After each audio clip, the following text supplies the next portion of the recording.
नमस्कार साथियों, रीट के एग्ज़ाम हो चुके हैं और असिस्टेंट प्रोफेसर में भी इतिहास विषय का जो एग्ज़ाम है वो हो चुका है। और दूसरी तरफ से ये न्यूज़ आ रही है कि सेकंड ग्रेड और फर्स्ट ग्रेड की जो वैकेंसी है वो भी बहुत जल्दी आने वाली है। तो इसके बाद से विद्यार्थियों के लगातार मैसेज आ रहे हैं कि सर इतिहास में कौन सी पुस्तकें पढ़ी जाए इतिहास विषय के लिए स्कूल लेक्चरर में।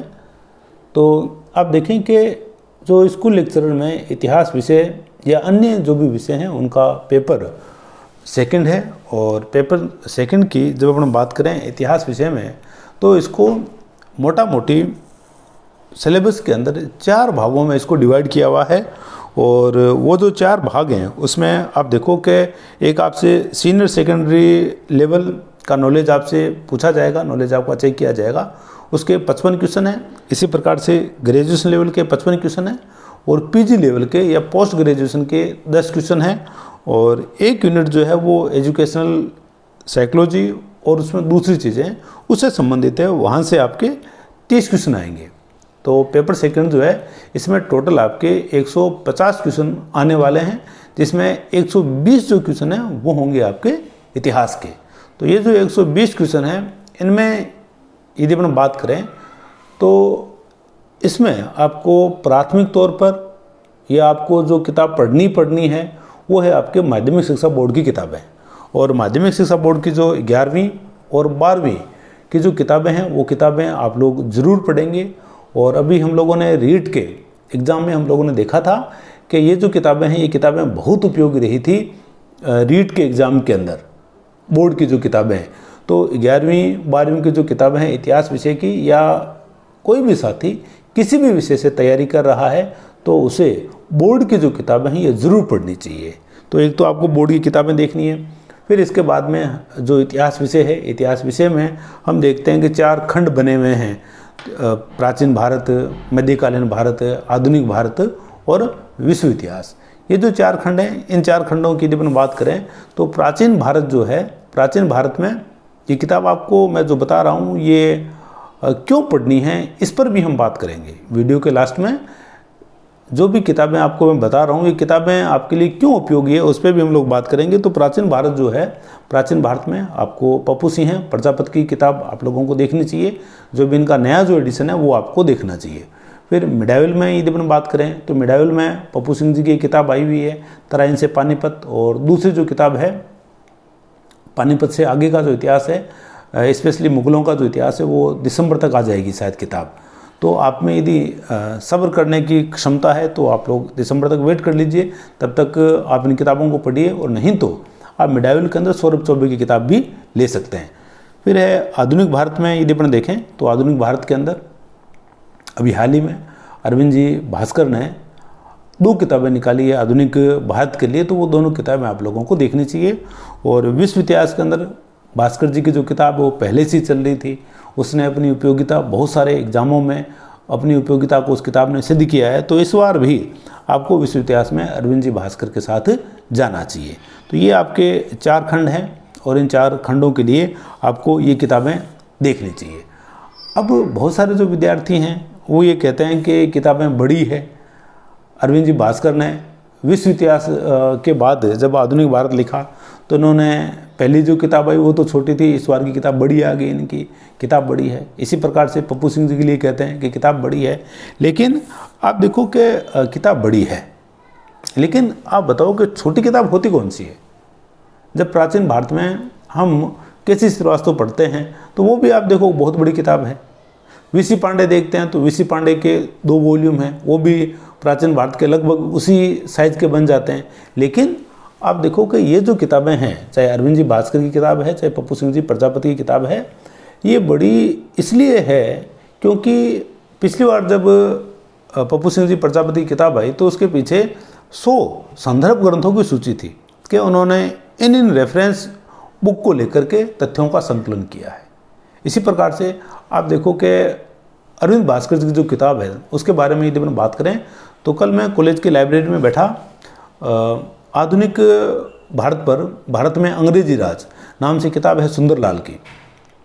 तो मैं किताब पढ़ रहा था, उसमें मैं देख रहा था कि सिराजुद्दौला का जो करैक्टर है, जो सुंदरलाल जी ने जो लिखा है, और इस पर जो अरविंद जी भास्कर ने लिखा है, तो आप देखें कि आप यदि खुद पढ़ेंगे तब भी आपको पता लग जाएगा उस किताब को देखेंगे तो, कि सिराजुद्दौला पर एक दो फैक्ट ऐसे थे जो सुंदरलाल जी के 3 वॉल्यूम हैं केवल आधुनिक भारत के ऊपर, बड़े बड़े वॉल्यूम हैं। तो आप देखो कि उसमें भी कुछ फैक्ट ऐसे थे जो वहाँ नहीं थे, एक दो बात ऐसी थी, लेकिन अरविंद जी भास्कर ने उसको अपनी पुस्तक में उसको डाला हुआ था। तो आप देखें कि कितनी पुस्तकों से इन्होंने संकलन किया हुआ है ना।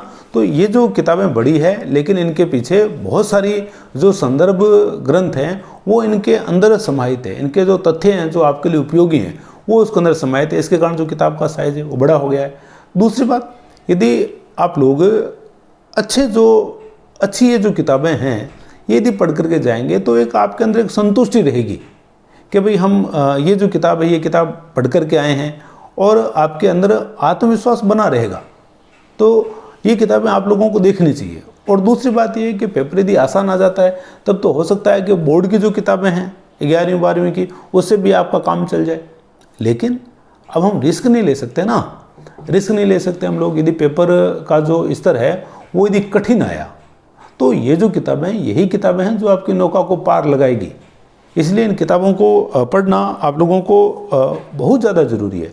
और दूसरी बात यह है कि ये जो किताबें हैं इन किताबों को पढ़ने के बाद मैं आपको पूरे दावे के साथ इस बात को कह सकता हूँ कि जनरल बोयज की, क्योंकि ये जो बात है ऑन द रिकॉर्ड है, आप बाद में मिला भी लेना चाहे, ये जो किताबें हैं ये किताबें आप लोगों को उतनी सामग्री दे देगी जितनी जनरल बोयज की कट ऑफ रहेगी। जनरल बोयज की जो कट ऑफ रहेगी उतनी पाठ्य सामग्री इन किताबों में आपको मिल जाएगी।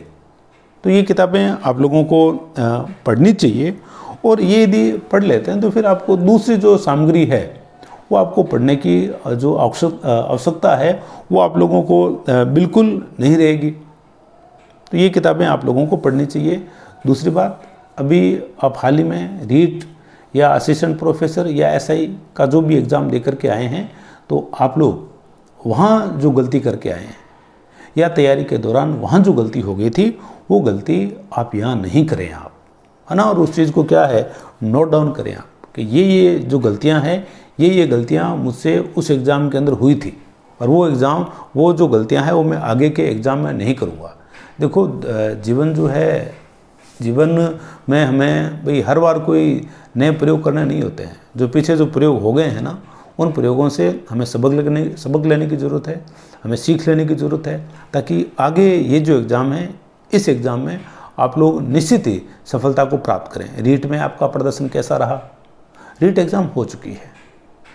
अब यदि आप उदास हैं, चाहे आप खुश हैं, या चाहे आप किसी भी स्थिति के अंदर हैं, आपको दूसरे एग्ज़ाम की तैयारी करनी पड़ेगी। तो इसलिए अपने मन को बिल्कुल एकदम निर्मल रखें, शांत रखें, और उसके साथ आप लोग आगे पढ़ें बिल्कुल एकदम अच्छे से। तभी क्या है कि सिलेक्शन हो पाएगा।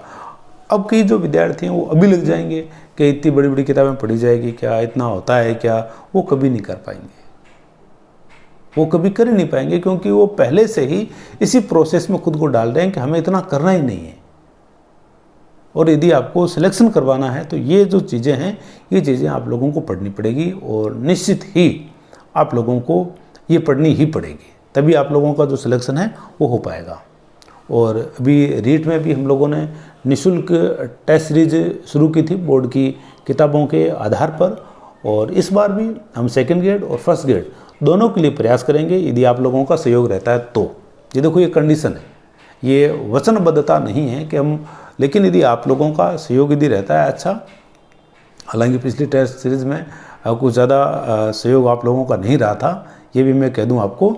इस बार यदि आपका सहयोग रहता है, फिर भी हमने पिछली जो टेस्ट सीरीज़ थी हमने कंप्लीट की थी। इस बार यदि आप लोगों का सहयोग रहता है फिर से, तो हम स्कूल लेक्चरर और आपके सेकंड ग्रेड दोनों के लिए कुछ न कुछ ज़रूर करेंगे। और ये जो इतिहास विषय का जो सिलेबस है वो आप लोगों को मेरे टेलीग्राम चैनल पर मिल जाएगा। तो बिना किसी बात में उलझे, बिना किसी विवादों में उलझे हुए इत्मीनान से अपनी किताबों को लीजिए और अच्छे से आप लोग तैयारी कीजिए।